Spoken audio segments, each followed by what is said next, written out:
Everyone, welcome back to my YouTube channel. आज हम करेंगे एक्सरसाइज 12.1 का क्वेश्चन नंबर 1। ये चैप्टर सिमेट्री है तो क्वेश्चन भी कुछ इस ढंग के होंगे। Copy the figure with punched hole and find the axis of the symmetry for the following. हमें नीचे दिए गए जो फिगर्स हैं उसकी एक्सिस ऑफ सिमेट्रिकल लाइन बतानी है। ठीक है, जैसे आपकी फर्स्ट फिगर है, देखो मैं फर्स्ट फिगर को रीड्रॉ करते हैं हम यहाँ पर। आपका ये एक रेक्टेंगुलर फॉर्म दिया गया है और उसमें पंच्ड होल हैं, वो दो यहाँ पर है। ठीक है, आपकी सिमेट्रिकल लाइन होती क्या है? सिमेट्रिकल लाइन वो होती है जो दो पार्ट्स में डिवाइड करे ऑब्जेक्ट को और दोनों पार्ट बिल्कुल सेम एज इट इज़ होने चाहिए। जैसे अब इस फिगर में देखें, इस फिगर में अगर मैं एक लाइन ऐसे ड्रॉ करूं तो इसका मतलब ये हाफ सर्कल उधर है, हाफ सर्कल इधर, हाफ सर्कल उधर, हाफ सर्कल इधर और उतना ही रेक्टेंगल का पोर्शन भी उधर इधर है। ठीक है, एंड सेकेंड सिमेट्रिकल लाइन क्या बनती है? ऐसे बनती है ताकि एक एक होल दूसरी तरफ चले जाए और हाफ पोर्शन। ये ऐसे कट नहीं हो सकती। ऐसे कट क्यों नहीं हो सकती? क्योंकि ये दोनों होल एक दूसरे को ओवरलैप नहीं करेंगे, क्योंकि ये रेक्टेंगुलर फिगर है। तो हमारे पास टू लाइन ऑफ सिमेट्री इसमें बन रही है। क्लियर? ये तो था हमारा ए पार्ट, इसमें लाइन ऑफ सिमेट्री ऐसे बनेगी। बी पार्ट देखते हैं। बी पार्ट के अंदर एक हमें स्क्वायर दिया हुआ है। ठीक है, इस स्क्वायर के अंदर उन्होंने हमें दो पंच होल इधर दिए। ठीक है, अब हमें बताना है इसकी सिमेट्रिकल लाइन। अब देखो, इसकी सिमेट्रिकल लाइन ऐसे बन सकती है, ऐसे, ताकि एक पंच होल इधर रह जाए। ठीक है, और कोई सिमेट्रिकल लाइन बनती है? नहीं, क्योंकि अगर हम ऐसे ड्रॉ करेंगे तो दोनों पंच होल एक तरफ रह जाएंगे, दूसरी तरफ तो कोई होल आएगा नहीं। अगर हम ऐसे ड्रॉ करते हैं तो भी दोनों एक तरफ जाएंगे, और अगर हम ऐसे ड्रॉ करें तो भी दोनों एक तरफ जाएंगे। तो इसका मतलब इसमें एक ही सिमेट्रिकल लाइन बनती है। क्लियर? चलिए सी पार्ट देखते हैं।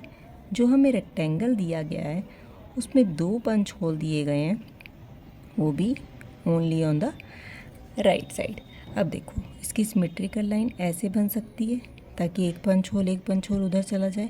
और सिमेट्रिकल लाइन बनती है? नहीं, क्योंकि ऐसे ड्रॉ करेंगे तो भी दोनों एक तरफ जाएंगे, ऐसे ड्रॉ करते हैं लाइन तो भी दोनों एक तरफ, और अगर ऐसे वर्टिकली करेंगे तो भी दोनों एक तरफ जाते हैं। तो इसका मतलब इसकी सिमेट्रिकल लाइन इस तरीके से बनेगी। ठीक है, चलिए अब डी पार्ट करते हैं। डी पार्ट के अंदर जो हमें स्क्वायर दे रखा है उसमें हमारे पास 4 पंच होल हैं। दो तो ये हैं जो आसपास है और दो हैं थोड़े दूरी पर। ठीक है, अब देखो इसकी सिमेट्रिकल लाइन ऐसे ड्रॉ होगी हॉरिजॉन्टल, क्योंकि ये दो पंच होल उस तरफ हैं और ये दो पंच होल इस तरफ रहेंगे। अगर हम ऐसे ड्रॉ करते हैं तो ये पंच होल है तो दो पंच होल, लेकिन ये बहुत पास वाले हैं और ये दूर वाले हैं, तो सिमेट्रिकल नहीं बनेगी। ऐसे डायगोनल्स भी ड्रॉ नहीं हो सकते, तो इसके अंदर एक ही सिमेट्रिकल लाइन ड्रॉ बनेगी, वो भी ये वाली। जो हमारा ई पार्ट है उसके अंदर जो हमारा स्क्वायर दिया हुआ है, देखो इसमें जो स्क्वायर दिया है उसके कॉर्नर पे हमारे पंच होल हैं, तो हमने एक स्क्वायर ड्रॉ किया और उसके पंच होल हैं हमारे कॉर्नर्स पे।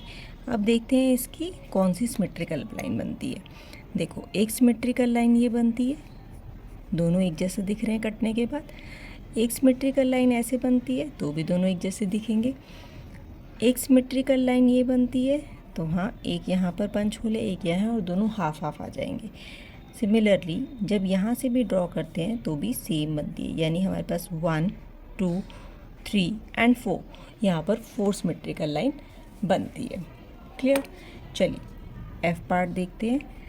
एफ पार्ट के अंदर जो हमारे पास स्क्वायर दिया गया है उसमें ऑलरेडी कुछ लाइन है। ठीक है, उसने ऐसे कुछ लाइन ड्रॉ करी हुई है। ठीक है, और पंच होल जो है वो पंच होल 1 यहाँ पर है, 1 यहाँ पर है एंड 1 यहाँ पे है। अब इसकी सिमेट्रिकल लाइन क्या बनेगी? देखो, इसकी सिमेट्रिकल लाइन कोई बन सकती है जो इसको सेम रखे? नहीं बन सकती।